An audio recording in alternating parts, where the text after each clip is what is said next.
Holy shit, everyone make this!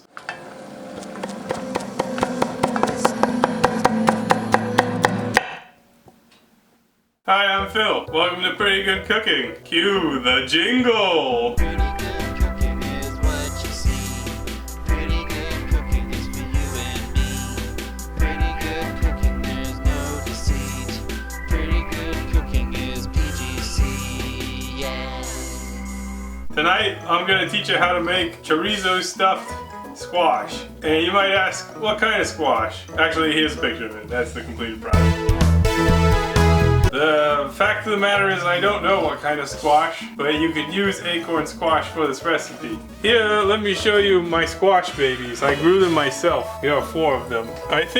I mean, they're a bit smaller than acorn squash typically are. Here, I cut one open to see what's going on there. And although that's definitely squash-like, it's either underripe or not an acorn squash. They're typically orange, but I am not worried. This is what I would consider a good weeknight meal. So if you had a day at work where you were like, I worked at a day and now I'm yawning and I'm tired and don't want to cook, but I must cook because, I don't know, I have children to feed, or I don't know, whatever, you found that last bit of motivation to cook, this probably is not too much work. Probably, maybe. Preheat the oven to 375 degrees, or 350 if you want to wait longer. And prepare a baking sheet, put some foil on it, and spray it with some kind of cooking spray. I really need to get more cooking spray, but the last time I went to the Kroger, they didn't have any generic cooking spray, and you know I wasn't gonna pay a premium for a commodity product. And then you cut your squash horizontally, such as I did, and you gotta scoop out the guts. The fact that I can't easily scoop out the guts makes me think that this is probably underripe, but I still think it's gonna taste just fine because, you know, we're gonna roast it, and even if it was underripe, it'll get more tender that way. Also, sometimes squash is just not easy to scoop out the guts. Like spaghetti squash, you gotta like use a fork to spaghettify it, and then like butternut squash, that squash is a bitch, which this is not one of those. Repeat with the remaining squash. I suggest you do multiples of these because the most likely scenario is you're gonna eat like, I don't know, like you could eat one of these, and if you're a small person that might be enough, but I am not a small person and I'm probably gonna need to eat like 2 of these, so you're gonna need a couple squash. Also, pro tip, with the pointy end you're gonna have to cut off like a little bit of that in order to be able to eat out of it later. You could spray these with oil, or you could coat them with oil. There's oil on the sheet, so you could also just put them on there. Repeat with the other remaining squash. I'm using 4 in total. They're small, so maybe you only need 2 or 3. But instead of showing you all that footage, here's some footage of me making a weeknight gin and tonic. It's not my first of the night.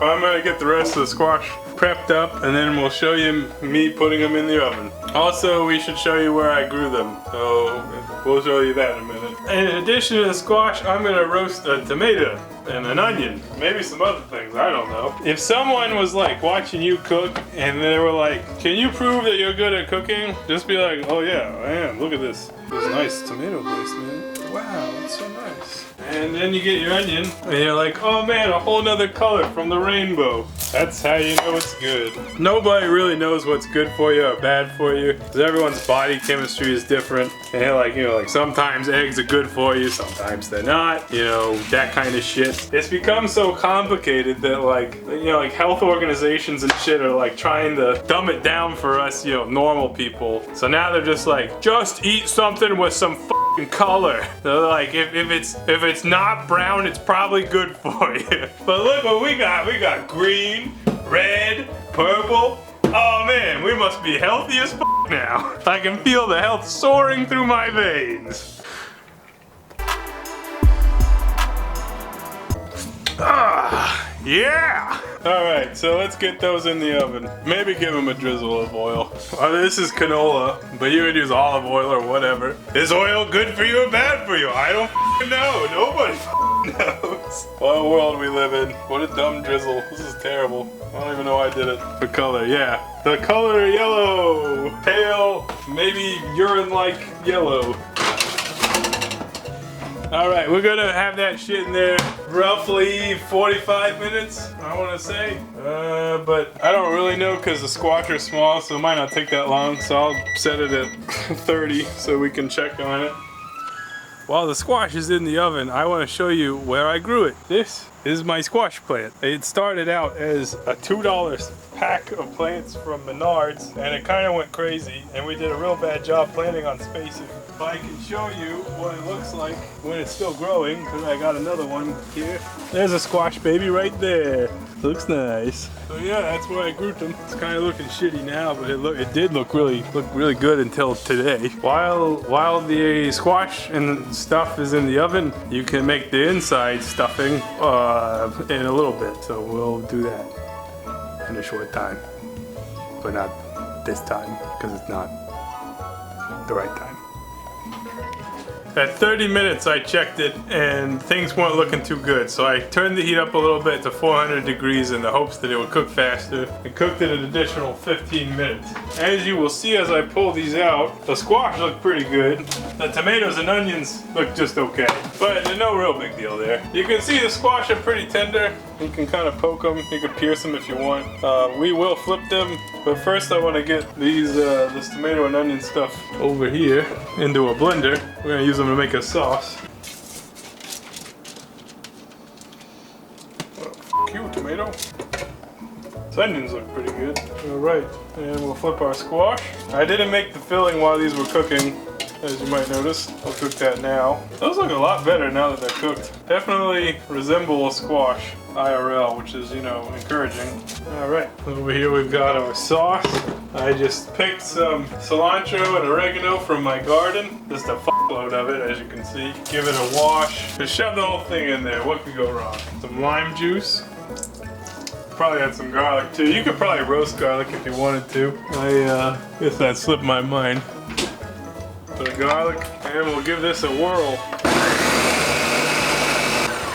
So what we are left with is a puree of tomato and onion, very fresh. You could add hot things if you want. The chorizo is pretty hot unto its own, so not really crucial. Also, cameraman doesn't like spicy things. Also, if you're cooking squash, then you're probably like a middle-aged mom and you don't like spicy things. If you are a middle-aged mom that likes spicy things, you're probably like the cool mom, or at least you view yourself that way. Got some chorizo, gotta open my beans. Got a little cast iron skillet. Black beans, frijoles black. You can give them a little bit of a drain if you want, or a rinse. But honestly, I think that you'll want to leave it intact for the most part. It'll help things stick together a little bit. Got some organic sweet corn. It's the only thing they had at the little market I stopped by on the way home. So I guess I'll wait for the skillet to heat up and then we can move on. I'm gonna make more filling than is necessary, but that's okay. I think it'll be nice because you can use the leftovers. You could like put like the chorizo bean corn mix in some eggs and have it for breakfast. It'll taste real good.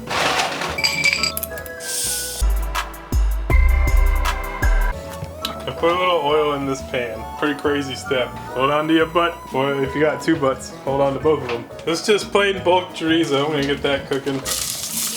Get a tool to spread it around. And once that's cooked a little bit and releases some fat, we'll get the beans and corn in there. Chorizo is the spiced pork, mainly ground pork, but basically Mexican sausage. And this smells righteous. I like it.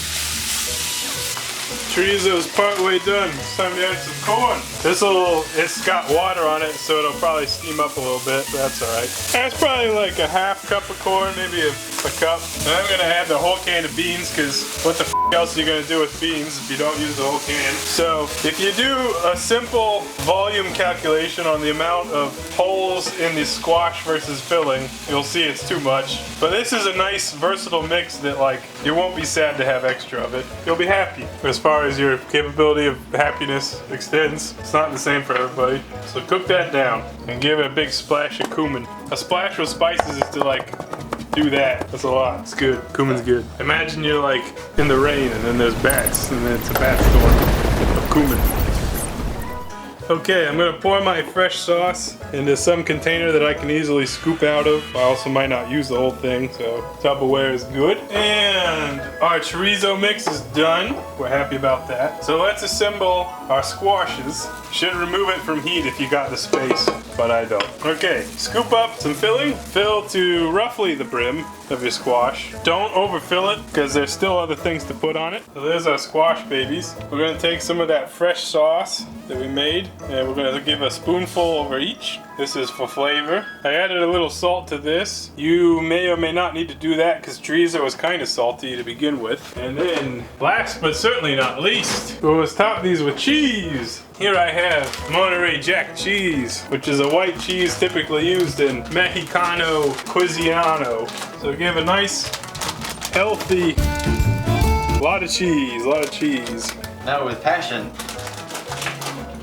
Don't hold back on the cheese unless you're really trying to live long, because remember that cheese melts and loses a lot of volume when it melts. Plus you're eating a squash, which is relatively healthy rather than a taco, so all those calories you didn't eat in taco form, you're eating in cheese form. God bless the Mexican world. This is not Mexican. I'm sorry. All right, I can take this thing off. Okay, we're only gonna need about 10 minutes or so to melt the cheese, warm everything back up. So we'll see how it comes out. I think it'll be just fine, probably delicious. And we got leftover filling. Make eggs in the morning. Gonna be good. We'll be back 10 minutes. Don't be late. Let's pull these shit out of there. Oh baby. Man, everything looks appetizing with cheese on it. All right, gonna need to let that cool just a bit before I can taste it and then describe in detail the flavor as has been requested. So hold on a couple minutes, we'll be back.